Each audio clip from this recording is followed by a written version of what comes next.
Sejarah Palestina adalah kisah panjang yang penuh dengan perjalanan, perjuangan, dan identitas yang terbentuk selama ribuan tahun. Dari zaman kuno hingga konflik yang terus berlangsung, orang Palestina telah memainkan peran penting dalam sejarah Timur Tengah. Pada video kali ini, kita akan mengeksplorasi sejarah asal-usul orang Palestina, bagaimana mereka berkembang, dan bagaimana identitas mereka terbentuk hingga saat ini. Sejarah Palestina dapat ditelusuri kembali ke ribuan tahun yang lalu, ketika wilayah ini menjadi tempat pertemuan berbagai peradaban besar. Palestina terletak di persimpangan tiga benua Asia, Afrika, dan Eropa yang menjadikannya titik strategis dalam sejarah dunia. Wilayah ini dikenal dengan nama Tanah Kanaan pada zaman kuno. Pada zaman kuno, sekitar 4.000 tahun yang lalu, wilayah ini dihuni oleh suku-suku Semitik, termasuk orang Kanaan yang menjadi nenek moyang awal orang Palestina. Orang Kanaan dikenal sebagai petani dan pedagang, membangun kota-kota besar seperti Yerusalem, yang nantinya menjadi pusat spiritual bagi banyak agama. Selama berabad-abad, wilayah ini berada di bawah pengaruh berbagai kekaisaran besar, seperti Mesir, Asyur, Babilonia, dan Persia. Mereka membawa budaya, agama, dan ideologi yang beragam ke tanah ini, tetapi orang Kanaan tetap mempertahankan identitas mereka sebagai penduduk asli wilayah ini. Seiring berjalannya waktu, Palestina menjadi tempat kelahiran tiga agama besar dunia, yaitu Yudaisme, Kekristenan, dan Islam. Menurut tradisi Yahudi, wilayah Palestina adalah tanah perjanjian yang diberikan oleh Tuhan kepada bangsa Israel. Kota Yerusalem menjadi pusat agama Yahudi, dengan kuil pertama dibangun di sana oleh Raja Salomo.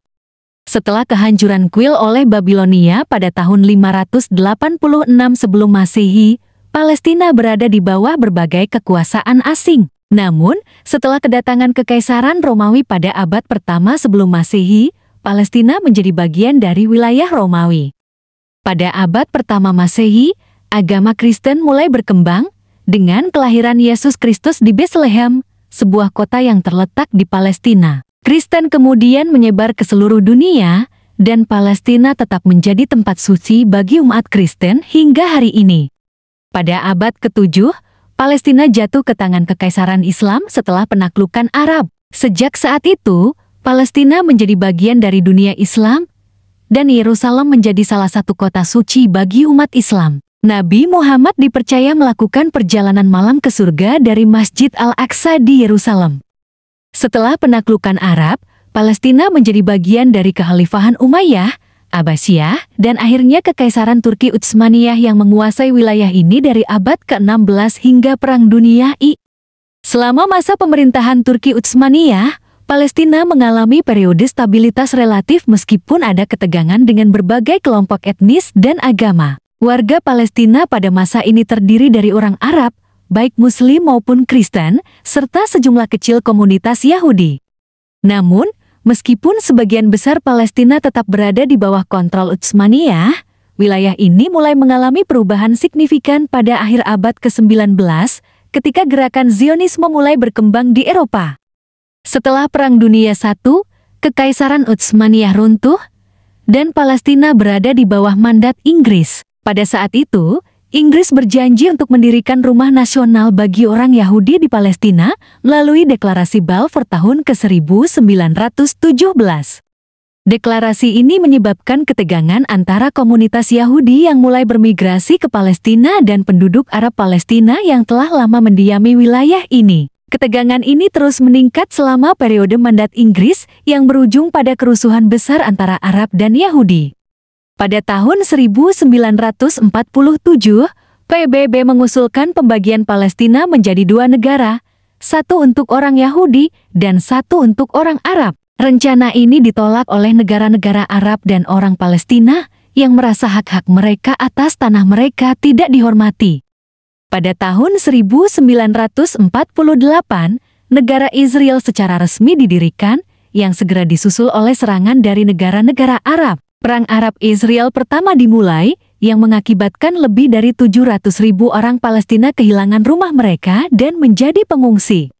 Sejak saat itu, orang Palestina telah berjuang untuk hak mereka atas tanah dan negara mereka sendiri. Pembentukan Israel dan eksodus besar-besaran orang Palestina disebut Nakba atau bencana dalam bahasa Arab. Setelah Perang 1948, wilayah Palestina dibagi menjadi dua bagian utama, tepi barat yang diduduki oleh Yordania dan Gaza yang dikuasai oleh Mesir. Namun, ketegangan antara Palestina dan Israel tetap tinggi dengan konflik sporadis sepanjang dekade-dekade berikutnya.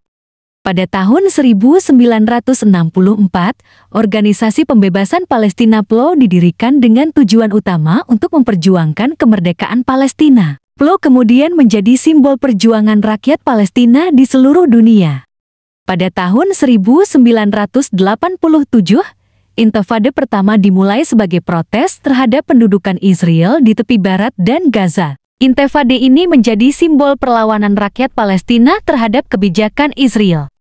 Setelah bertahun-tahun ketegangan dan negosiasi, proses perdamaian Oslo dimulai pada awal 1990-an yang menghasilkan kesepakatan untuk membentuk otoritas Palestina dan memberikan beberapa otonomi kepada rakyat Palestina. Namun, perdamaian yang diinginkan masih jauh dari tercapai. Hingga hari ini, konflik Palestina-Israel belum menemukan solusi yang langgeng. Palestina tetap terpecah antara dua wilayah utama, tepi barat yang dikuasai oleh otoritas Palestina dan Gaza yang dikuasai oleh Hamas. Rakyat Palestina terus berjuang untuk meraih kemerdekaan dan pengakuan internasional atas negara mereka. Sementara itu, masyarakat internasional tetap terlibat dalam upaya mediasi dan penyelesaian konflik ini. Sejarah Palestina adalah sejarah panjang yang penuh dengan tantangan, pengorbanan, dan harapan. Dari masa lalu yang penuh dengan keberagaman budaya hingga perjuangan untuk kemerdekaan, orang Palestina terus berusaha untuk mempertahankan identitas mereka dan masa depan yang lebih baik. Meskipun perjalanan mereka penuh dengan cobaan, satu hal yang pasti, orang Palestina tetap teguh dalam mempertahankan tanah mereka dan hak-hak mereka. Masa depan mereka masih belum jelas, tetapi harapan untuk perdamaian dan keadilan selalu hidup. Terima kasih telah menonton video ini. Semoga kita bisa terus memahami lebih dalam tentang sejarah yang membentuk dunia kita hari ini.